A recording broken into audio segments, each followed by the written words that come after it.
Hi, Scott. Hi, Kimberly. How are you? I'm good. Scott is the, what's your official title? I guess I should ask. Well, my official title is the VP of Sales for Rockhaven Homes, but um, I'm privileged to work with two incredible sales managers who helped me along my journey. So, Before taking over the role of VP of Sales, what was your previous role here at Rockhaven Homes? sure. So I worked as the VP of Purchasing for about 10 years before becoming the VP of Sales here at Rockhaven. So, not a usual path to cross over. So, do you want to tell us a little bit about that journey? No, it's probably not a typical path, but so I started my career with Pulte Homes. I actually started as a field superintendent, and one day I was sweeping out a garage, and the project manager called me, and he said, report to the office on Monday. You're in purchasing now. Okay. So, so I spent 20 years in purchasing for Pulte, for Levitt and Sons, for the Providence Group, and then I was lucky and blessed enough to spend the last 10 years at Rockhaven doing purchasing. But during that time, Christopher Harris, who's the owner of Rockhaven, he gave me the empowerment, I guess you could say, to learn a lot about sales with the pricing, with the incentives, margins. And so I got a lot of exposure to probably the more business side of sales, and I learned a lot about that. Now you're helping me understand the actual sales part of sales. So the black and white part of it was probably a little easier to learn than all this nuanced stuff, right? Yes, yes, a lot easier. For sure. But in working with you over the past, I guess it's probably been a little over a year now that we've been working together. Yes. One of the things that I've discovered is you do appreciate radical transparency. You want to hear it the way it's supposed to be. Yes, absolutely. So Christopher Harris, one of the things that we strongly abide by here at Rockhaven is Ray Dalio's principles, and one of his main principles is radical transparency, which means if you mess up or you do something wrong, somebody in the company, whether it be somebody outside of your department, Christopher, one of your fellow coworkers, they're going to call you out on it, and that's really wonderful because you don't have to spend a lot of time wondering if you're doing something right or wrong, because you're going to find out real quick when you make a mistake. Yes. But we also have that mutual respect, and I've witnessed that with your team. So when there is that radical transparency, it's coming from a place of love. See, as a salesperson, I have to say from love. That is definitely one of the tenets of our company, is that you have to trust that every employee at Rockhaven has your best interest at heart. And you know that when somebody has your best interest, that when they're telling you a way to improve, that's honestly something that you can improve upon. And that's a great way to come to work and to know that you're working with people that have your best interest at heart. But sometimes it takes a while to when you implement radical transparency, it takes a while to understand that you've got to look past that sharp criticism and know that it's something that you can improve upon very, very quickly. And it's something you've used on me as well. So yes. People will be shocked to hear this, but I've actually been accused of being too soft. Yeah. Never in my life has anyone said this to me, but I've been told that I'm too soft and too nice. And I'm like, okay, are we talking about me? Yes. So tell me a little bit about how that worked and how you came to that conclusion. Well, so this is really interesting. So when you implement radical transparency, what that means is you don't have to sugarcoat anything. And if your sales are bad, if something bad has happened in the company, you just tell them. You tell Christopher, you tell the other person that's in charge of the department, and they know immediately that something's wrong, that something that's got to be fixed. And in your case, there doesn't need to be any sugarcoating when it comes to consulting with us. If I mess something up, if our sales managers mess something up, or if our sales team messes something up, you just tell us, like you said, black and white, and that allows you to fix things very, very quickly. So he didn't know what he was unleashing there, but yes. But I think that's a good sign of leadership when there is that trust and that back and forth. That you said, I'm not hearing you because you are not being direct enough with me. Right. And I appreciated that. Right. I questioned it to try to find out how I could be more direct Right. and the way that you needed to hear it. So, and we were able to address that and come up with a system that made sense to you as well as to your two sales leaders. Yes. So, who were just promoted from the sales floor. Yes, and I think it's very easy to fall into that trap of wanting everybody to think that you're doing a great job and fluffing up your numbers or what you're doing and always talking about the good things that are happening in your department. And really, to make a company grow and get better, it's much better to talk about the things that aren't working, Yep. so that you can improve those much quicker. We agree that it's in context, though, because we like to celebrate the wins too. We do like Yes. to celebrate the wins. Yes. Yes, absolutely. because we are making huge strides. So I did a SWOT analysis for Rockhaven Homes last August, I Yes. believe. So, and in that SWOT, which is of course your strengths, weaknesses, opportunities, and threats, that's a snapshot in time. Right. One of the things that came out of that is we were measuring a lot of things here at Rockhaven. Right. So in fact, we were measuring a whole bunch of things to the point that maybe they just became noise. Do you agree? Yes. Absolutely, absolutely. So maybe I'm jumping ahead here, but the 10-5-2-1 that we're supposed to follow and supposed to meet, that really cuts through a lot of the KPIs or metrics that you may measure, and it makes things very simple. That you're either getting the 10 units of traffic, you're getting the 5 appointments, you're getting the 2 paybacks, and you're getting the one sale. Right. Yeah. And I think that we as builders have a tendency to overcomplicate things. We read blueprints, we know that things are supposed to be simple on that end, but Right. we do tend to overcomplicate things, I think, on the sales side. So as we've implemented some of this more simplistic KPI, key performance indicators, what has been the result here at Rockhaven? Well, first of all, we figured out that we weren't closing for the appointment like you teach us, and we weren't setting near enough appointments, and that also showed with our contracts, our sales that we were getting, because we would just try to close people immediately and not close without appointment, and try to increase the number of appointments, thus increasing the sales that we get. So it did make it made it a lot simpler, but it also made us realize that we've got to get more appointments if we want to move things. Yes, it was a simple fix in theory. Right. Getting the sales team to then implement that becomes a whole different set of challenges, because their closing technique in an up market, as many people during the pandemic, we got it, you want it, get to the lender, if you're qualified, it's yours. Right. Like that was the method. So there was no critical path, there was no discovery with people, we lost a lot of that human touch along the way, unfortunately. Do you agree? Oh, absolutely. One of the things that Christopher talks about is how lucky we are, strangely enough, to have you in kind of a down market.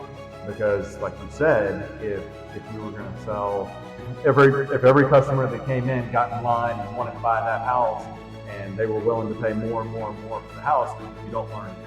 You don't. And you can have a lot of mistakes, a lot of errors in your process that when things are tight and you're really competing for every customer, they come to light very quickly. But thanks to you helping us, I think we're learning a lot, especially about the appointments. I think that measuring those appointments and seeing what we weren't doing is really helping us. And the sales team is starting to rise to the occasion. So I came in today, I actually happened to be here in Atlanta in Rockhaven, so we were able to do this face to face. Thank you for that, instead of Zoom. Yes. It's nice to do it in real life. Yes. But getting the sales team used to this new, more touchy-feely relationship building sales, which they all said was what they wanted to do. One of the things, coming into this role and not knowing a lot about sales, I'll tell you two things that I'm very quickly learning.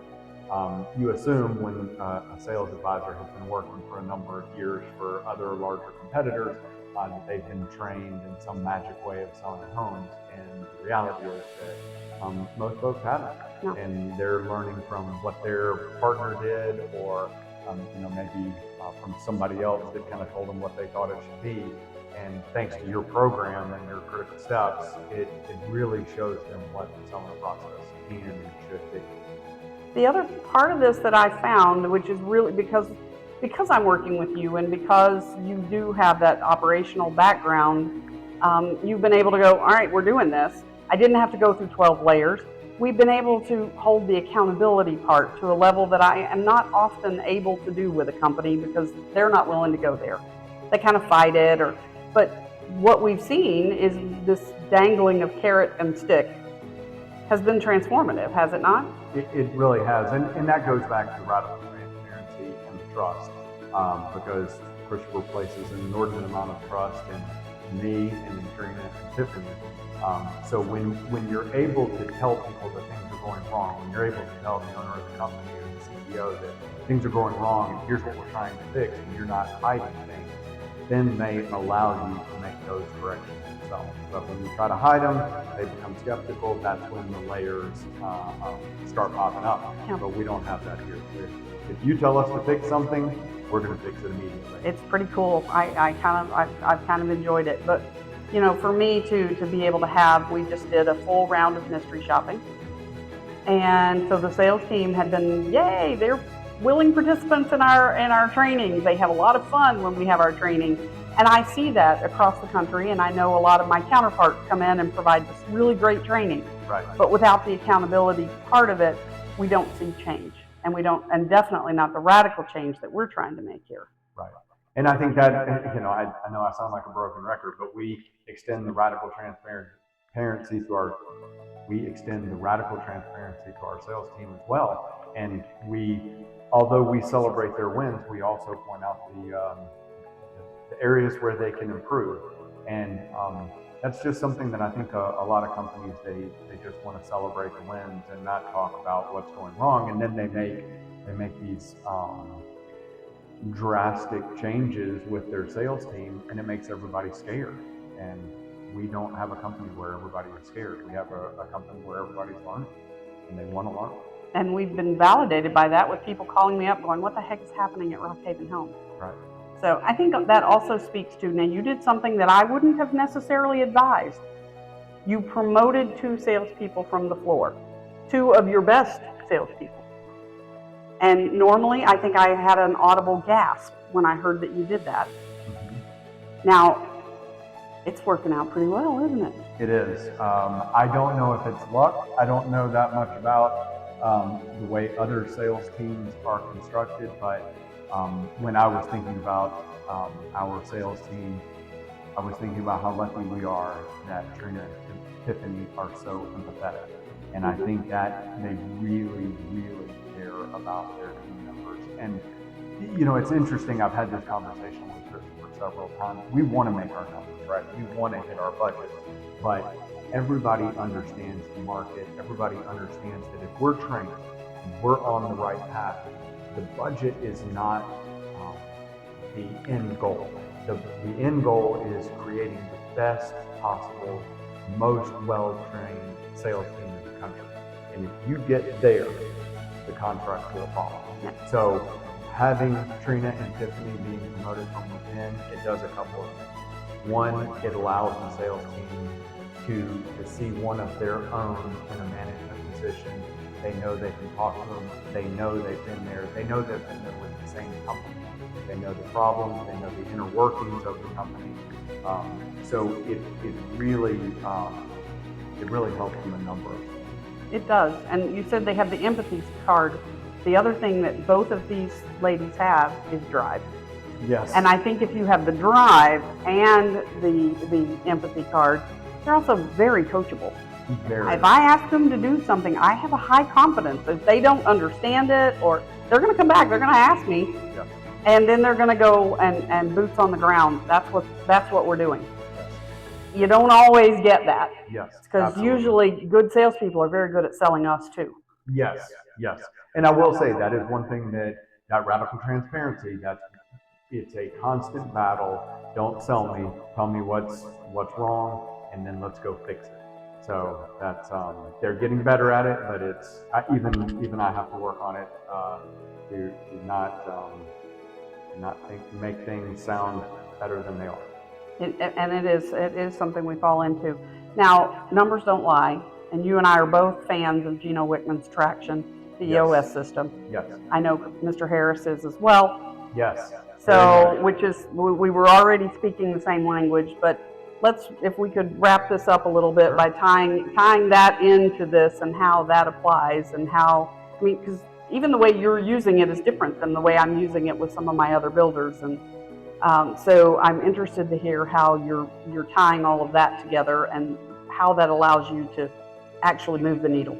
Sure. Well, I think the main thing is it gives everyone a clear idea of what they should be working on. The first thing we do, like everybody, we review that scorecard, and we know what the numbers show, and that tells you what you need to work on. But from there, you set your rocks, and everybody in the company knows that the most important thing that they have to work on that quarter or that month or that day or that hour is completing their rocks. But along the way, during your planned encounters, if something comes up, it needs to be a 7-day action item. Again, you're giving that advisor something clear and tangible that they can work on and accomplish. So that's how we use it every single day. And we do it from the sales team, sales management team, all the way to the leadership team. Yeah, and it's easy to drop those things if we aren't tracking them like we are and putting the 7-day action item in there so they know, hey, by the time I get together with you next week, I expect you to have this much progress. Absolutely. If it's something that's going to be a bigger task, then maybe it becomes a rock. You know, within 90 days, I expect da-da-da. Right. And, you know, so we can define them that way, but we know then to revisit those in our planned encounters and our L10 meetings that we have. Yes. Any advice you want to give the people sitting in the room here, or how you can, what you think is working? I think the planned encounters, we didn't really touch on that, but I didn't know what a planned encounter was before I started, and now that you've shown us how important those are and how much emphasis you can place on the sales advisor running their own business, treating it like a business, reporting on it like a business, that has been transformative. I'm not saying that it comes without a fight. It's a struggle. Yes, and some, you know, they see the value in it and they transition to it immediately. And then you can tell those that don't take it as serious, they struggle along with their appointment. So my advice would be take that planned encounter very, very seriously, and set your appointments. And lastly, like you said earlier, when you say to do something, we put it in place. I love that. That's a great way to end this. So thank you, and thank you for entrusting me with your team. It's been a really fun journey. We're not through with our journey, but it's a really fun journey, and it's so great to see the progress, which is really where my energy comes from. When I get to see those little wins along the way, that's what gives me a big charge, and I know it does for our leaders who are here today too. So thank you, Scott, for taking time to do this. I appreciate it. Thank you very much. And thank you to our camera person, Emma, too. So we appreciate that. Thanks, Emma.